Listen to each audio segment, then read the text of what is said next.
Hey Braille friends, I want to show you today how to get started with using your Slate and stylus to write Braille.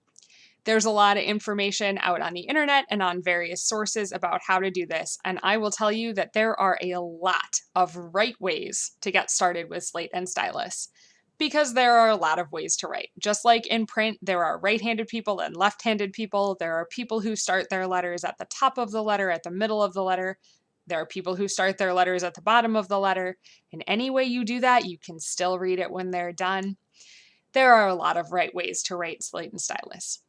I'm going to pick one that I have found to be most foolproof, especially for those of you who are sighted students first learning to write Braille with a Slate and stylus, but it works for blind writers as well.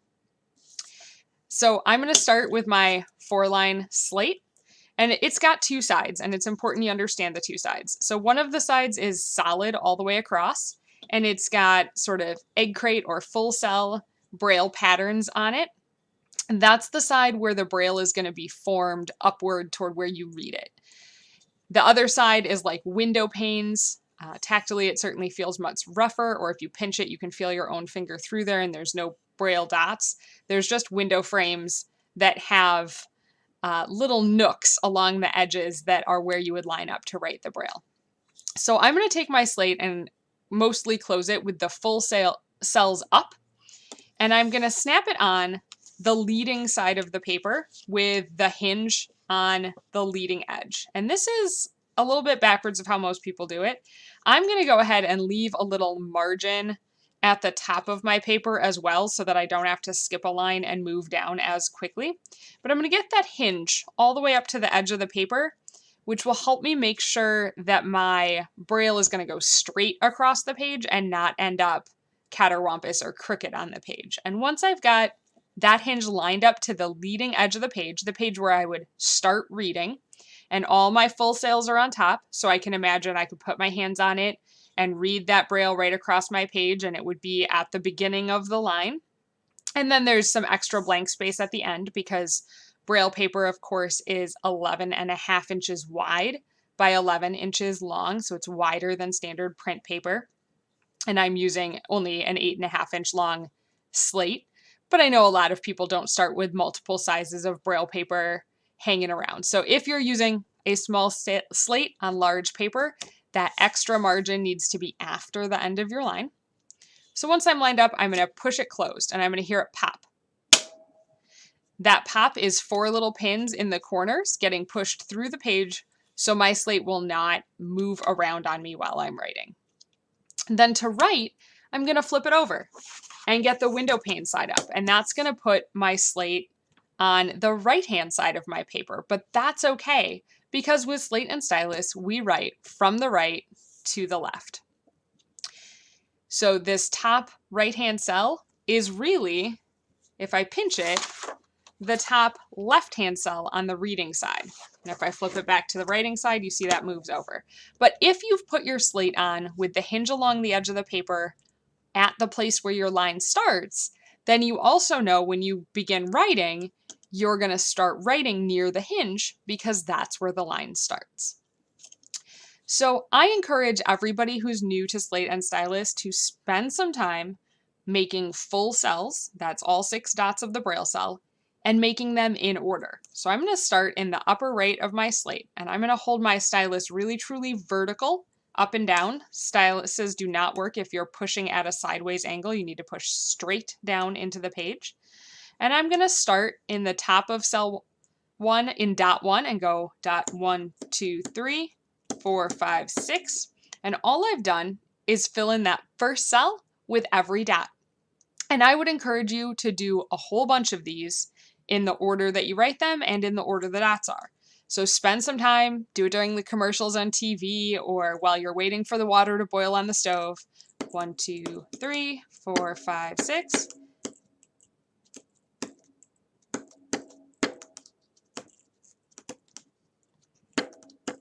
And the reason you want to do a lot of these, like maybe a whole page of them, maybe not in one sitting because your hand will cramp up, but really a full page of full cells, is that you want the muscle memory to start to happen of how far the dots are apart, what order they're in, where in the cell they are, get a feel for what that top corner feels like in your hand versus the middle of the front side of the cell versus the bottom of that leading edge of the cell, the top, middle, and bottom of the trailing edge.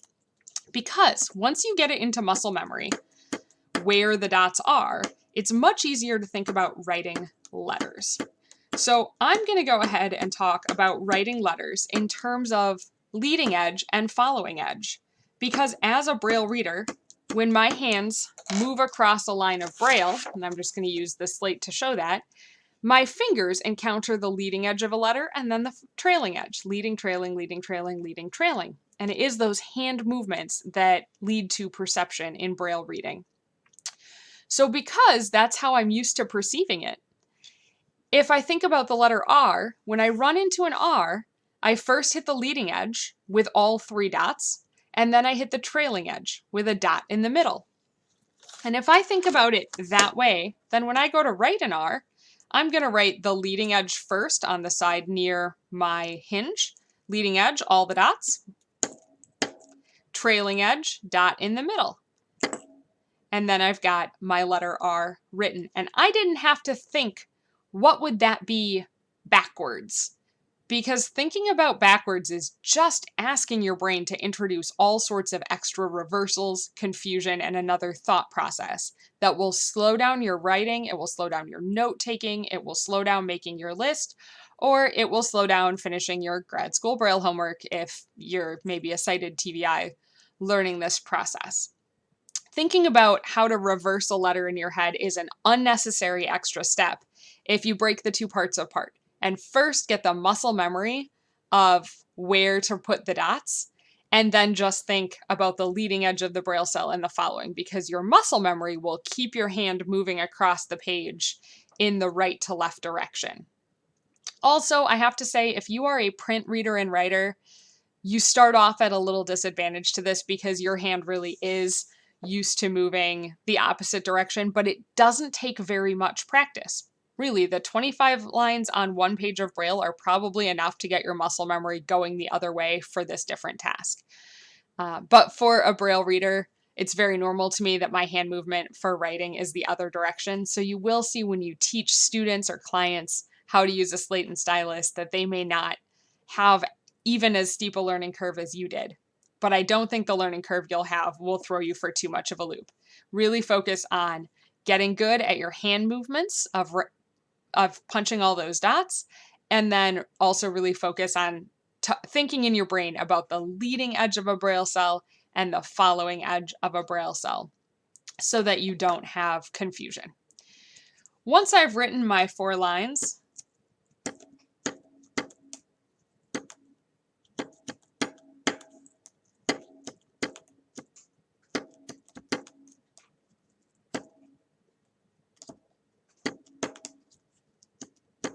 and maybe I even have made a mistake, which is the other great thing about slate and stylus. It's the easiest thing in the world to fix stuff. So I can open up my slate.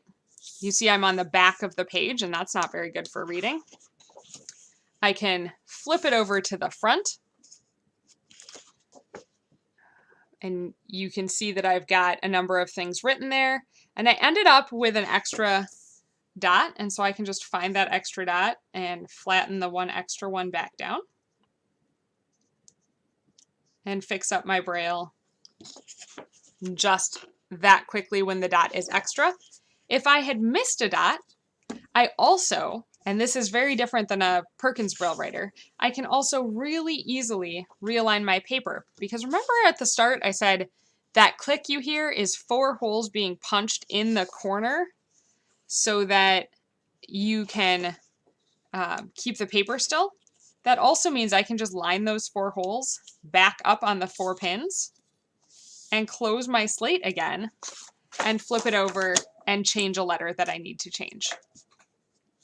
Slates can be either pins up, like a beginner slate might be like this one, where when you open it, you can read it and the pins are on the other side, or they can be pins down, which is the standard and is faster for moving it down the page without flipping and reading in between. So when I'm done writing a line and I'm ready to move my paper down the page, I'm going to slide my slate down so that the 2 holes that were the bottom are now the top, and then close it. It should not cover up my existing braille, so nothing should get crunched. And then I can go ahead and write more lines of either text or full cells if I'm just getting started. Most blind people writing will keep a finger from the opposite hand next to the finger they're writing in. For those of you who are lefties, that means that your opposite hand finger is going to be trailing and you're going to pull your hand across the page as you write. And that's just fine too, because having a finger next to the cell you're writing in makes it easier to keep track, especially when you stop to think about something, stop to listen to more of a lecture before you take notes, or stop for any other reason that you can keep a finger there to know where you were at. You also have raised dots every 5 cells on maybe every slate I've ever seen, because it's just so useful to aligning things and knowing where you're at. I'm going to do just a couple of short full cell lines here so you can see how the lines fit together when I take this off.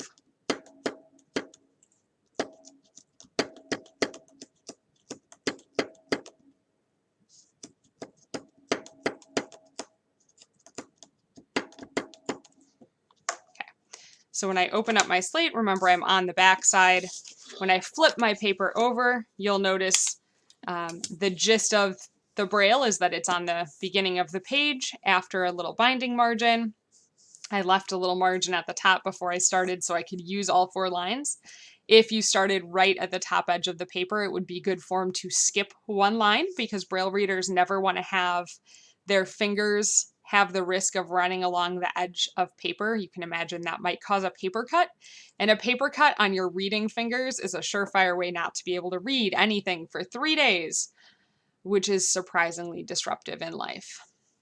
So you end up with all your braille nicely aligned. The spacing should be exactly the same between the 3rd and 4th row of writing as it is between the 4th and 5th row. That's why we line our pins up in the same spot. It's possible that your slate might actually have a little bit different margin pattern at the top and the bottom, and if that's the case, you'll have to play around with it to figure out what the best, most even, least disruptive to reading spacing is for your particular slate. But if you have a standard metal 4x28 slate, then you can just reuse the pinholes as you go down the page to keep it nice and aligned. Of course, if you are one of my graduate students, before you send in your assignment demonstrating your slate and stylus work, I'm sure you'll be doing 5 drafts or something to get it just right with every cell perfect. Do make sure to braille your name 1 line below your last line of your assignment, and also put your print name in the upper right-hand corner. With that, I wish you the best of success getting started with your slate and stylus. They're certainly not too hard, and they're very, very useful, so it's a great skill to develop. Happy brailing!